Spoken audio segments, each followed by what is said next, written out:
सहस्त्रार के बीचों बीच से जब कुंडली निकल करके और इस ब्रह्मरंध्र को भेद देती है, तभी आप सुपर कॉन्शियसनेस में जाते हैं। अब मैं आपसे बताऊंगी कि जैसे मैंने पहले बताया था कि लेफ्ट हैंड साइड में सबकॉन्शियस है और कलेक्टिव सबकॉन्शियस है, और राइट हैंड साइड में आपकी सुप्रा कॉन्शियस है जिसको प्री कॉन्शियस माइंड कहते हैं, और इधर में कलेक्टिव सुप्रा कॉन्शियस है। नीचे में आपके हेल है और ऊपर में आपके सुपर कॉन्शियस है। तो क्या होता है कि जब आप बहुत ज़्यादा हट जाते हैं यहाँ से और आप कहते हैं कि बिल्कुल बड़े भारी हम सन्यासी हैं और हम बड़े नन हैं और फलाने ठिकाने करते हैं, तो आप इस साइड में चलने लग जाते हैं। तो इधर से सुप्रा कॉन्शियस से आपके अंदर भूत आ जाते हैं, और जो ये लोग बहुत डायनामिक भूत भरते हैं आपके अंदर में, थोड़े दिन ट्रांस में ले जा करके उन भूतों से आप थोड़ी देर बहुत डायनामिक हो जाते हैं, और वो डायनामिक होने के बाद में आप थोड़े दिन में देखते हैं कि आप रैटलिंग करना शुरू कर देते हैं, सर आपका दर्द होने लगता है, रात में आप नींद नहीं आती, आफत हो जाती है। ये सारे सुप्रा कॉन्शियस में मरे हुए जितने भी भूत हैं, अब सुप्रा कॉन्शियस में मरे हुए भूत वो होते हैं जो बहुत ही एम्बिशियस होते हैं। अब उनमें से एक पांडेचेरी वाला भी यही नमूना है। पांडेचेरी वाले ठीक चल रहे थे, जब तक उनकी कुंडलिनी उठ करके नाभि आज्ञा चक्र तक पहुंची तब तक ठीक थे। आज्ञा चक्र पे जाने पर ये देवी जी वहां पहुंच गए, चलो कल्याण हो गया।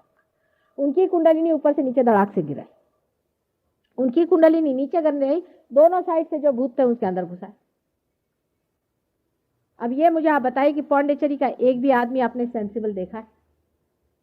नंबर लड़ाका, नंबर झगड़ालू सबसे ज्यादा गुस्से वाला होता है और अपने को सबसे ज्यादा विद्वान समझता है, और उनसे अगर बातें करिए तो इतनी बड़ी बड़ी बातें करेंगे। आप उनसे कहिए भाई तुम रियलाइज हो, तो कहते हाँ हम तो रियलाइज हैं। फिर क्या?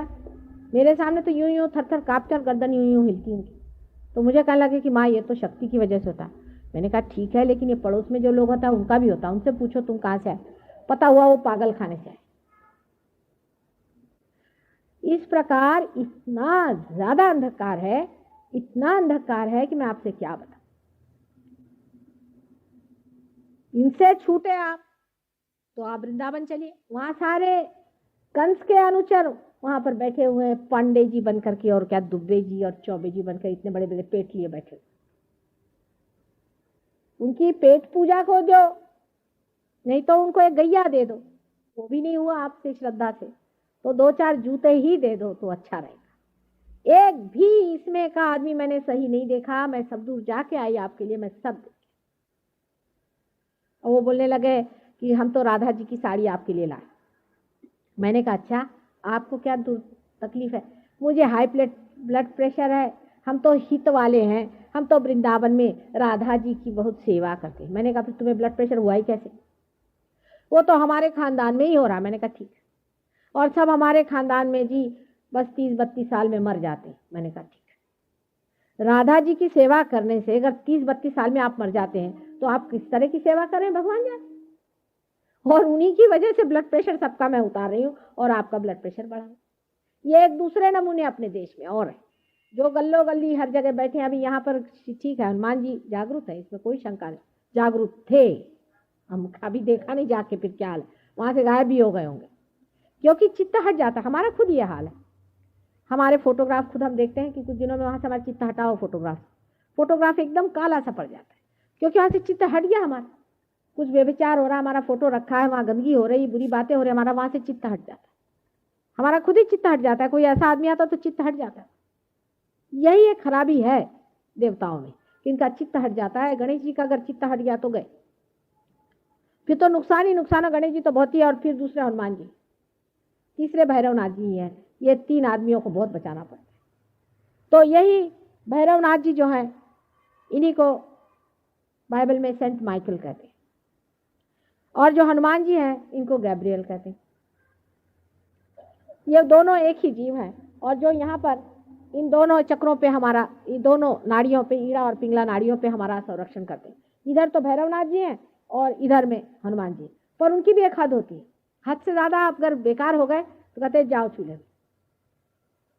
जैसे शिव जी यहाँ बैठे हुए हैं, शिव जी दुनिया भर का जितना मादक पदार्थ है उसको खाते रहते, इसलिए खाते हैं कि वही हैं जो कि उसको मार सकते हैं, उसको खा सकते हैं, उसका कंज्यूम कर सकते हैं, उसको खत्म कर सकते हैं। जैसे देवी है वो राक्षसों को खाती रहती है। अब देवी को कोई कहे कि तुम वेजिटेरियन क्यों नहीं है, तो इसमें तो हिपोक्रेसी हो गई। जिसको रक्त बीज का सारा गंदा रक्त पीना पड़ा और उसके एक एक राक्षसों को खाना पड़े, वो वेजिटेरियन कैसे हो सकती? सीधा हिसाब लगाना चाहिए।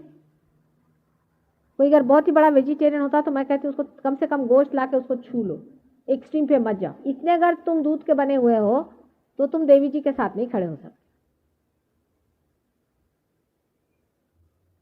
ये सोचना चाहिए कि देवी जो कि हजारों को उसको मारना पड़ा, करोड़ों राक्षसों की वध करना पड़ा, वो देवी अति सौम्या है, अपने बच्चों के लिए अति क्रौर्या भी है। उसने इतनी क्रूरता से मारा है, अगर नहीं मारती तो उसके बच्चे कैसे बचते?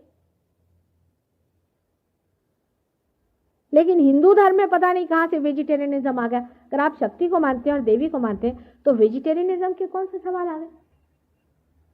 हाँ, इसका मतलब यह नहीं कि आप घोड़े बैल भैंस खाइए, ये मेरा मतलब नहीं है गाय खाएं, पर ये छोटे छोटे जानवर जो होते हैं और जो ये सब वो लोग खाते हैं। अब इससे ये कि मोहम्मद साहब काम से गए, ईसाई लोग काम से गए, सारे क्षत्रिय काम से गए, रामचंद्र जी गए, कृष्ण गए, सब लोग काम से गए, सिवाय बचे कौन है? 2-4 ब्राह्मण जिनके बिल्कुल शरीर में टीबी की बीमारी। इनको कौन रियलाइजेशन देगा? ये नहीं मैं कहती कि आप लोग गोश्त खाना शुरू करिए, मेरा मतलब नहीं, को पसंद नहीं मत खाओ, लेकिन उसका संबंध आपके अभ्यास से या आपके रियलाइजेशन से नहीं होता है, इस चीज से होता है कि आपका चित्त कितना खाने में है। लेकिन शराब हर हालत, एक बूंद भी शराब खिलाफत नहीं। मुझे कहिए तो मैं 10 रक्त बीज को खा लूं, लेकिन शराब इतना भी नहीं पी सकती। एक दिन गलती से किसी ने इतना सा मुझे शराब पिला दिया और मुझे खून की उल्टियां हो गई इतनी सारी। मेरे हस्बैंड तो उस दिन से कान पकड़े किसी के, बाबा गलती से भी मेरे बीवी को मत दे। मेरे तो पेट में दर्द है। मैं किसी से कुछ नहीं कहती, मुझे देव ने मेरा पेट ही।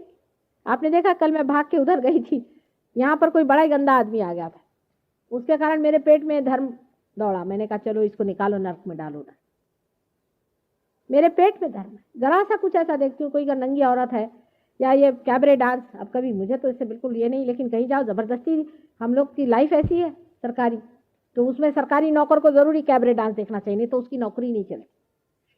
और उसकी बीवी पे एक आफत, उसकी भी साहब आप चुपचाप बैठे रहिए। लेकिन मेरे तो वहीं बदाक से उल्टी हो जाती उन्हीं के सामने, मैं करूँ क्या? मैं तो कुछ नहीं कहती। कहीं भी ऐसा गंदा देखती हूँ तो मेरे अपने आप ही, ये तो धर्म जो है पेट में ही होता है।